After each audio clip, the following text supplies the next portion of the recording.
할렐루야. 맥주 감사 주일입니다. 이 맥주 감사 주일에 우리가 서로를 향해서 사랑하고 축복하는 그 은혜가 넘치기를 원합니다. 우리 옆에 있는 분들과 한번 인사하겠습니다. 이렇게 인사합니다. 하나님의 은혜로 여기까지 왔습니다. 감사합니다 라고 하는 인사하겠습니다. 하나님의 은혜로 여기까지 왔습니다. 감사합니다. 여러분, 우리 함께 봉독한 오늘 이 본문 말씀을 통해서 기억이 감사로 또 감사가 순종으로 라고 하는 제목의 말씀 여러분들과 함께 나누고자 합니다. 여러분, 어린 시절 요즘은 어린 아이들이 이 단 걸 너무 많이 먹어가지고요, 문제가 있잖아요. 근데 제가 어릴 때 한 40년 전이에요. 그때만 하더라도 시골에 살았으니까 단 게 그렇게 많지가 않았습니다. 가끔 제가 살고 있던 그 시골에 이게 가방을 하나 메고 오시는 분이 계셨어요. 아이스깨끼 하면서 오시는데요, 그 안에 아이스크림이 있었던 게 아니고 요거는 쭈쭈바 같은 곳에 비닐봉지에다가 뭘 넣었는데 이게 딱딱하게 얼은 얼음은 아니에요. 근데 그거 사 먹으려고 그래도 뭐 돈이 있어야죠. 그럼 가서 막 저거 하나 사달라고 막 쫄랐던 기억이 있습니다. 단 게 먹고 싶으니까 어떻게 했냐면요, 고무신 딱 들고요, 이게 벌이 있어요. 그럼 벌이 있으면 가가지고 이게 싹 훔쳐요. 그러면 이제 신발 안으로 벌이 들어오거든요. 그러면 이걸 막 7번 8번 막 돌려가지고 땅에다가 내배등이 쳐버립니다. 그러면 그 안에 있던 벌이 어떻게 돼요? 해롱 안 죽어요. 해롱해요. 그러면 이제 거기 날개 잡고요, 끝에 있는 침 딱 빼내고. 이거 해보셨나요? 저보다도 오래 사셨는데 그 경험이 없이 하게 되면 단맛이 조금 나는 거예요. 그 벌 많이 잡아먹었습니다. 이게 다니까 이 단계 막 이게 없던 시절에 사실은 그런 모습이 있었거든요. 불과 40년 전 제가 이제 그런 이렇게 먹고 싶어서 놀이가 되기도 했지만, 보세요. 오늘 시편은 3000년 전에 쓰여진 시편입니다. 근데 시편 이 119편 103절을 보면 이런 시편 기자의 고백이 있습니다. 주의 말씀의 맛이 내게 어찌 그리 단지요, 내 입의 꿀보다 더 다니이다 라고 이야기합니다. 여러분, 이 중앙아시아, 특히 이제 이스라엘도 그렇고 그쪽 지방에 가면 꿀이 참 좋아요. 꿀이 참 많은, 그러니까 석청이라 그러죠. 이 돌에서 나는 꿀들이 참 좋은데, 어쨌든 이 꿀이요, 그러니까 비쌀 거 아니에요. 근데 이 먹지 못하던 이 시대에 이 꿀이 내 입에 들어오면 얼마나 기뻤겠어요. 그런데 하나님의 말씀이 더 달대요. 오늘 이 시간, 이 맥주 감사 주일에 2025년 이 1년 12달 중에 6개월을 보내고 이제 하반기 첫 번째 드리는 이 예배 자리입니다. 이 예배 자리에서 하나님의 말씀에 주목하고 또 기억하며 감사가 넘치는 그 삶의 자리에 여러분들이 서시기를 주님의 이름으로 축원함을 드립니다. 축원합니다. 세상은요 1등만 기억을 합니다. 그래서 세계화 시대 무한 경쟁 사회 아닙니까? 그러니까 1등만 이게 기억되어지는 시대입니다. 그리고 이것은 그 상급의 순서가 아니라 생존의 조건이 되어집니다. 그래서 2등은 어떻게 보면 꼴찌와 같아요. 그래서 여기에 비극이 있는 거예요. 왜냐하면 탈진한 1등과 이 허탈한 꼴찌가 끝도 없이 쳇바퀴를 돌리고 있기 때문에 그렇습니다. 가난한 남매가 있었어요. 근데 운동화가 집에 하나밖에 없습니다. 그래서 오전반 오후반 학교를 가는데요, 동생이 오전반 신고 운동화 신고 학교 갔다 오면 오빠가 이제 오후에 운동화를 신고 또 학교로 갑니다. 이게 이란 영화인데 천국의 아이들이라고 하는 영화에 나오는 내용이에요. 근데 어느 날 어린이 달리기 대회가 있는 거예요. 그런데 3등을 하면 운동화가 주어진다는 거예요. 선물로, 상급으로. 그래서 오빠가 여동생에게 그 운동화 타게 해주려고 대회에 나갑니다. 몇 등 하려고요? 3등 해야 됩니다. 근데 나가서 보니까 막 사람들이 환호하고 갈채하고, 그러다 보니까는 얘가요 정신이 살짝 나갔어요. 왜냐하면 몇 등 해야 돼요? 3등 해야 돼요. 근데 사람들이 막 환호해주고 격려해주고 막 하니까 몇 등 했을까요? 1등을 해버린 거예요. 그 1등하고 나서 기뻐야 되잖아요. 기쁨이 하나도 없는 거예요. 막 펑펑 웁니다. 왜냐면 얘 몇 등 하러 나간 거예요? 3등 하러 나갔어요. 그런데 3등 해야 운동화가 주어지고, 운동화가 있어야 동생에게 운동화를 선물하는데 더 좋은 선물 받았고 사람들이 막 인정해 주는데도 기쁨이 하나도 없는 거예요. 자기가 원래 하려고 했던 그 목적대로 이루지 못했기 때문이라는 겁니다. 오늘 우리는 여러분 세상 가운데 살아갑니다. 세상에서 다른 이들에게 뒤처지지 않기 위해서 몸부림치며 삽니다. 우리 자라나는 우리 애들도요, 이 교육받는데 이 교육부터가 무한 경쟁 가운데 살아갑니다. 근데 여러분, 목적이 있는 삶을 사는 그리스도인들은 여러분 세상과의 경쟁에서 뒤처지지 않기 위해서 열심히 살아야 돼요.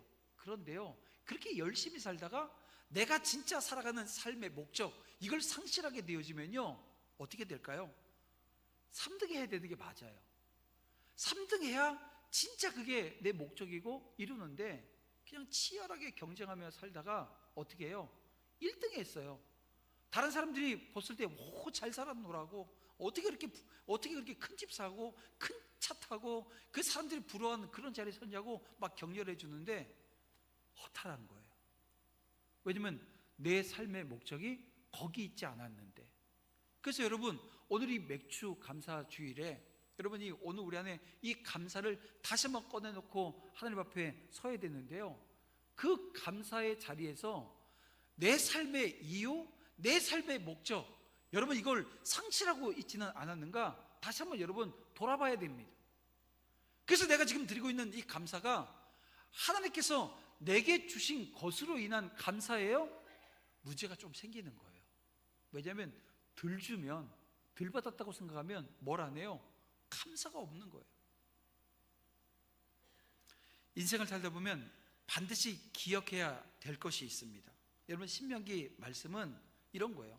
과거를 돌아보면서 기억하게 하고 그 기억이 감사로 이어지게 하는 책이 바로 신명기 말씀입니다. 하나님께서 이 책을 통해서 기억하라 라고 하는 말씀을 계속해서 강조합니다. 기억해라, 기억해라. 광야 40년간의 역사와 교훈을 잊지 말라는 것입니다. 그리고 순종하라는 거예요. 이스라엘의 광야 생활은 신앙생활의 산 역사와도 같습니다. 그리고 그들의 모습이 바로 우리의 모습이기에 우리들도 마음에 새겨야 하는 교훈들일 것입니다. 여러분, 이거예요. 우리가 감사해야 될 것은 하나님께서 오늘 우리의 신앙 여정을 소망 가지고 걷게 하신 사실입니다. 그래서 오늘 본문 2절과 7절과 10절 말씀을 보세요. 여기 보면 세 가지 단어가 나옵니다. 2절엔 광야길, 7절엔 아름다운 땅, 그리고 10절에는 찬송이라고 하는 단어가 있습니다. 이 단어를 주목해서 오늘 본문을 읽어보면요, 비록 지금은 이스라엘은 고달픈 이 광야길을 걷고 있어요. 하지만 그들의 발걸음은 어디로 가고 있는 거예요? 아름다운 땅 가나안을 향해 걸어가고 있습니다. 물론 우리가 걸어가는 여정도 마찬가지 아닙니까? 길은 좁아요. 때로는 험해요. 근데 여러분, 그 길이 죽음의 행렬이 아닙니다. 화려한 정상을 향해서 가는 생명의 길인 거예요. 그래서 오늘 우리는 찬양하며 그 길을 걷는 겁니다. 이스라엘은 출애굽한 이후에 40년 동안 광야를 걸었습니다. 그 중에 38년은요 이 죄로 인해서 정처 없이 방황하던 시기입니다. 끝없이 펼쳐진 광야, 그리고 텅 빈 하늘만 바라보면서 이 막연한 시간을 보냈지만, 여러분 그 시간조차 하나님의 선하신 계획 안에 있었다는 거예요. 사랑하는 성도 여러분, 오늘 우리의 삶도 여러분 광야와 같습니다. 세상은 험하고 앞은 보이지 않아 때로는 절망할 때가 분명 있어요. 그러나 광야 속에서도 하나님은 이스라엘 백성들을 버리지 않으셨습니다. 그들이 죄를 범했고 불순종한 자리에 서 있었지만 하나님은 그들을 다시 고치셔요. 다시 하나님 앞에 서게 하십니다. 하나님의 계획 안에 있었던 거예요. 마찬가지입니다. 저와 여러분의 삶의 자리도 하나님의 계획 속에 있는 거예요. 시편 기자가 이런 고백을 합니다. 시편 16편 11절 말씀인데요, 주께서 생명의 길을 내게 보이시리니 주의 앞에는 충만한 기쁨이 있고 주의 오른쪽에는 영원한 즐거움이 있나이다 라고 하는 고백을 합니다. 여러분, 이 고백을 보면서 저와 여러분 이 맥주 감사 주일에 결단하셔야 합니다. 내 길을 주님께 맡기고 내 뜻이 아니라 주님의 뜻에 온전히 순종하겠다라고 하는 결단이 있기를 주님의 이름으로 축원함을 드립니다. 이 광야길이 끝나고 약속의 땅은요 반드시 옵니다. 그냥 평생 광야만 살다가 끝나는 게 아니라는 거예요. 여러분, 약속의 땅이 반드시 옴을 여러분 믿으시길 바랍니다. 주님의 계획은 선해요. 완전합니다. 그러니 흔들림 없이 오직 주님만을 의지하며 다시 일어서는 여러분 되시기를 주님의 이름으로 축원함을 드립니다.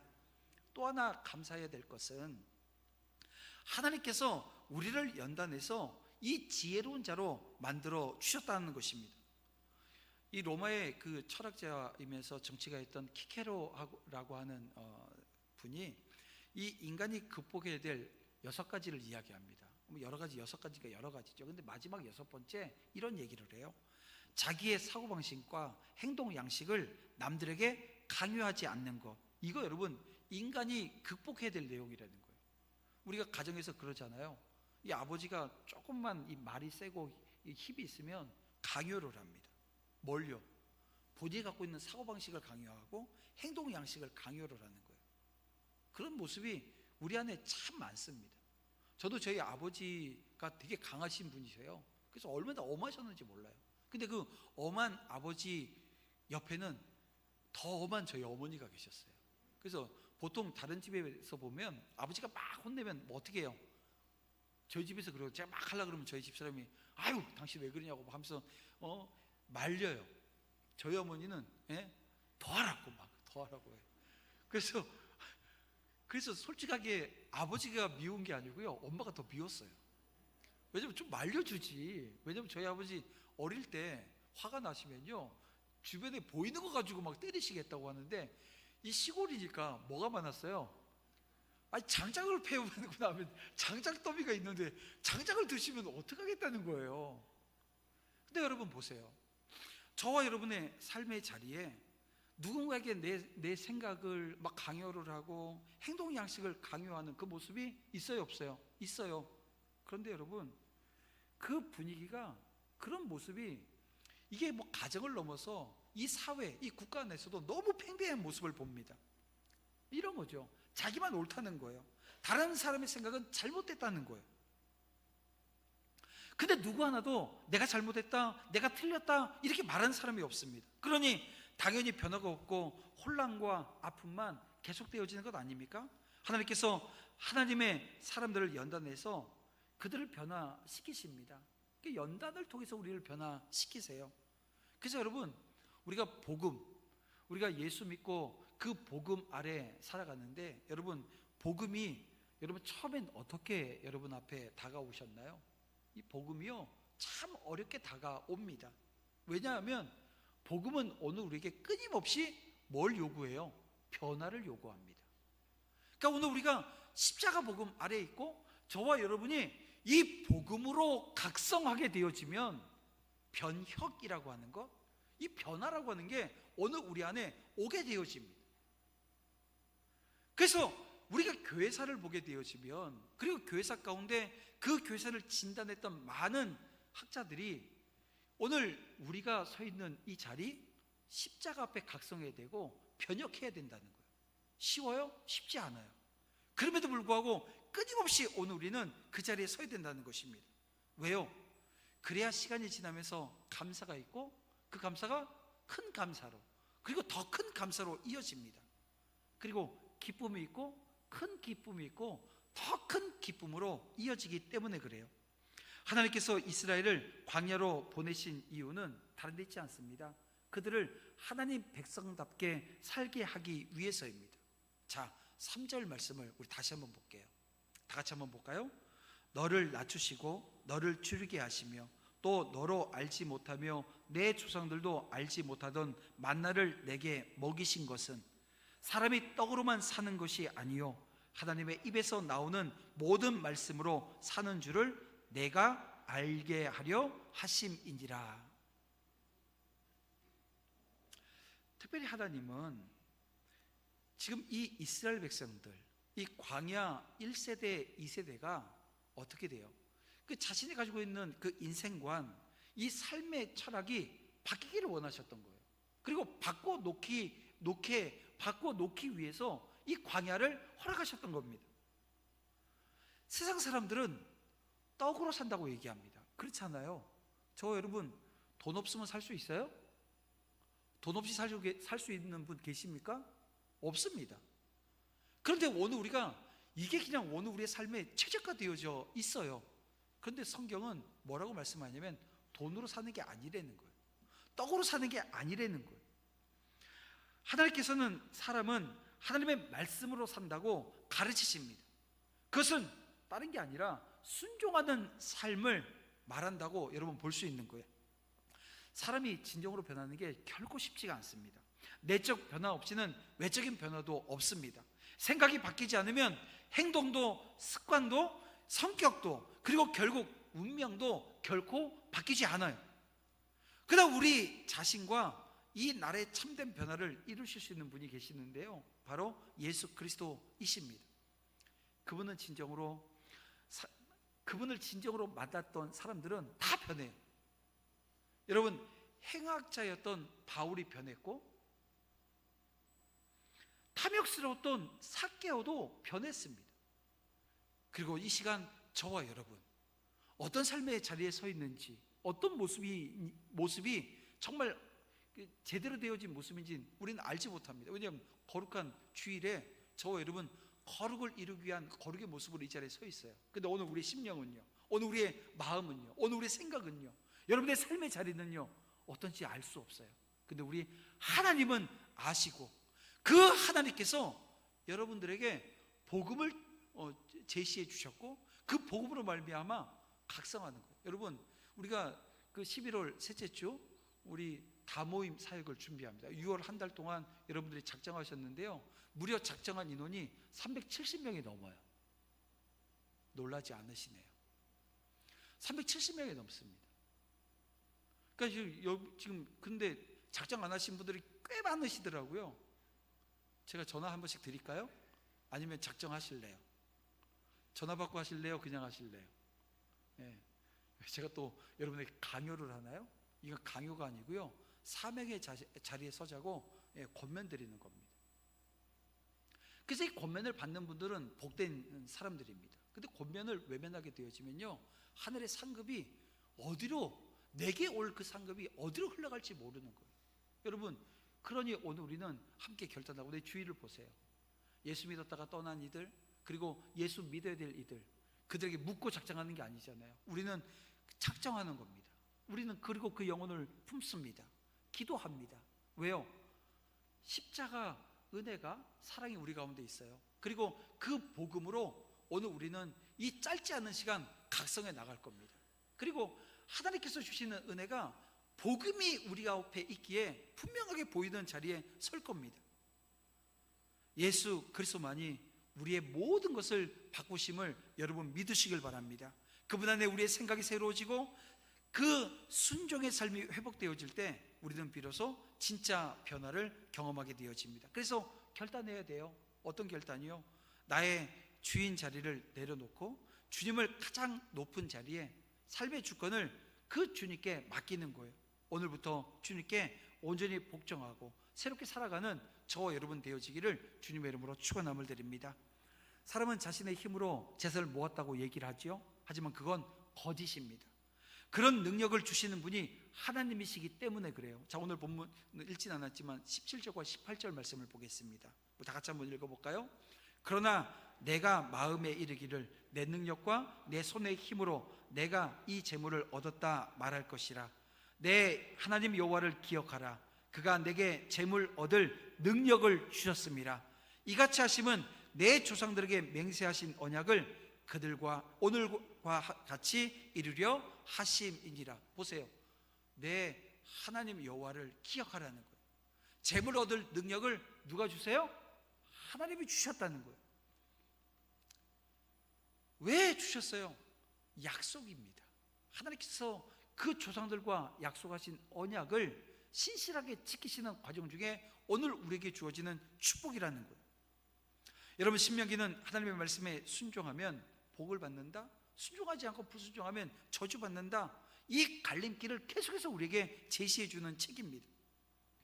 떡이 생명이라고 여겼던 이스라엘의 이 광야 훈련소를 주님께서 준비하셔서 그들을 철저히 낮추시고 또 때로는 줄이게 하시고 또 만나로 연명하는 이 과정을 허락해 주세요. 그래서 사람이 떡으로 사는 것이 아니라 하나님의 말씀으로 산다라고 하는 것을 알려주십니다. 오늘 우리의 시대에 어떻습니까? 황금 만능 시대입니다. 경제 지상주의 시대입니다. 그러다 우리 아무리 많은 것을 쌓아도 결국 우리는 죽음을 맞이할 뿐입니다. 우리의 생명은 떡이 아니라 하나님의 말씀에 있음을 믿으시길 바랍니다. 이 사실을 깨닫기까지 우리는 때로 낮아지고 때로는 줄이고, 어떨 때는 오늘 우리가 이렇게 사는 것이 어떤 의미인가, 이런 의문이 들 때가 오는데요.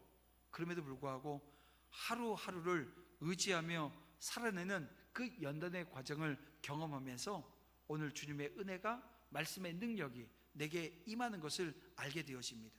생명의 길 위에 서기로 결단하는 결단이 그 자리에서 다시 한번 나오는 거예요. 그게 진짜 고백인 거예요. 그때가 진짜 하나님 앞에 직면하는 것이고 서게 되어지는 과정인 것입니다. 사랑하는 성도 여러분, 하나님은 이스라엘 백성을 광야에서 낮추시고 또 줄이게 하셨어요. 결국 그들을 그럼에도 불구하고 약속의 땅으로 인도하시지 않아요? 오늘 우리도 광야 인생길을 지나면서 연단받기도 하지만 하나님께서는 오늘 우리를 결코 버리지 않으시고 온전히 하나님께서 함께하여 주셔서 은혜 주시고 다시 붙드셔서 다시 세워주신다는 겁니다. 그래서 우리 맥주 감사 주일에 저와 여러분은 함께 결단합니다. 주님, 은혜로 다시 서겠습니다.